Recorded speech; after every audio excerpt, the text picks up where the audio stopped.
बिस्मिल्लाहिर्रहमानिर्रहीम। अस्सलाम वालेकुम जी। अतीका खान के साथ welcome back to my YouTube channel खाना और सजाना विद अतीका। बहुत ही मज़ेदार और बहुत ही कमाल का ऑमलेट आज हम तैयार करने के लिए जा रहे हैं। सब्जियां जो हमने ऐड करनी है वो कच्ची भी ना रहें और बहुत ही मज़ेदार सा फ्लेवर जो है उनका ऑमलेट के अंदर आए। तो चलें आज रेसिपी देख लेते हैं। बहुत ज़बरदस्त रेसिपी है। चैनल पर नए हैं, वीडियोज़ आप देखते हैं तो प्लीज़ इसको सब्सक्राइब ज़रूर किया करें। रेसिपी अच्छी लगेगी तो इसको अपने दोस्तों के साथ, अपने कज़न्स के साथ और अपनी फैमिली फ्रेंड्स में हर जगह शेयर किया करें। तो चले झटपट से पहले रेसिपी देख लेते हैं। यहाँ पर देखें मैंने आलू काटे हैं और बहुत ही पतले पतले आलू जो हैं वो मैंने काट लिए हैं। काट कर इनको मैंने पानी में रखा हुआ था और साथ ही हमने यहाँ पर ले लेना है प्याज। थोड़ा सा मैंने जो था वो प्याज भी काटा था। आलू जितने मर्जी भी पतले कटे हों फिर भी थोड़े बहुत कच्चे रह जाते हैं, तो उसके लिए मैंने यहाँ पर पैन के अंदर 2 टेबलस्पून के करीब ऑयल ऐड किया था और इसके अंदर साथ ही हमने ये प्याज और ये आलू जो हैं वो ऐड कर देने हैं और मीडियम फ्लेम के ऊपर हमने इनको कुक कर लेना है। इतना कुक करना है कि आलू जो हैं वो पूरे अच्छे तरीके से हमारे पास यहाँ पर ही गल जाए। किसी किस्म की कसर हमने आलूओं के अंदर नहीं छोड़नी है। आलू पूरे अच्छे तरीके से हमारे पास गले हुए होने चाहिए। तो बस इसी तरह मीडियम फ्लेम के ऊपर इसके अंदर चम्मच हिलाते जाएं और इसको हम कुक करते जाएंगे ताकि आलू जो है, तो जैसे ही ये आलू और प्याज गल जाएगा तो हमने इसको निकाल लेना है और इसको हमने ठंडा कर लेना है। ठंडा करने के बाद ही हमने इसके अंदर बाकी सारी चीज़ें जो हैं वो ऐड करनी है।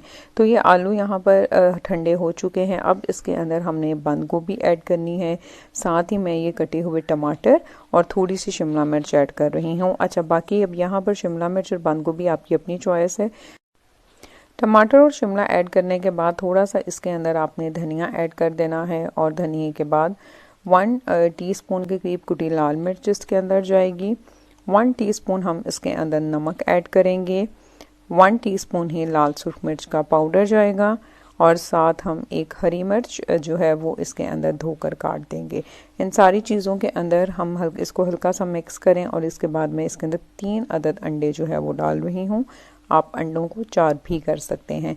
तो बस अंडे डालने के बाद हम इनको अच्छी तरह से मिक्स कर लेंगे। सारी चीज़ें आपने बड़ी अच्छी तरह से इसके अंदर मिक्स कर लेनी है। उसके बाद आपने एक अदद पैन लेना है और ये सारे का सारा मिक्सचर जो है हम उस पैन के अंदर डाल देंगे। पैन में आपने ऑयल डाल लेना है। 5 to 7 टेबलस्पून के करीब आप उसके अंदर ऑयल डाल लें और जैसे ही ऑयल गर्म हो जाएगा तो हमने उसके अंदर ये सारे का सारा मिक्सचर जो है वो ऐड कर देना है। बहुत ज़बरदस्त ऑमलेट ये बनेगा।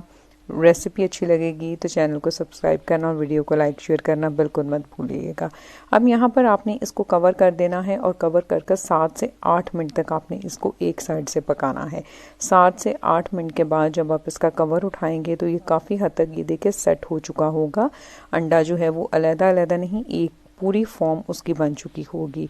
तो प्लेट रखनी है आपने, प्लेट रखकर आपने इसको फ्लिप कर देना है। तो ये देखे दूसरी तरफ से माशाल्लाह कितना खूबसूरत कलर आया है और बहुत अच्छे तरीके से ये कुक भी हो चुका है। तो बस दोबारा से हमने मीडियम टू लो फ्लेम की तरफ फ्लेम करेंगे और इसको कवर कर 7 से 8 मिनट तक हम इसको दूसरी तरफ से भी पका लेंगे। तो ये देखें माशाल्लाह से बहुत ही ज़बरदस्त ऑमलेट हमारे पास रेडी हो चुका है। इसको ज़रूर ट्राई कीजिएगा।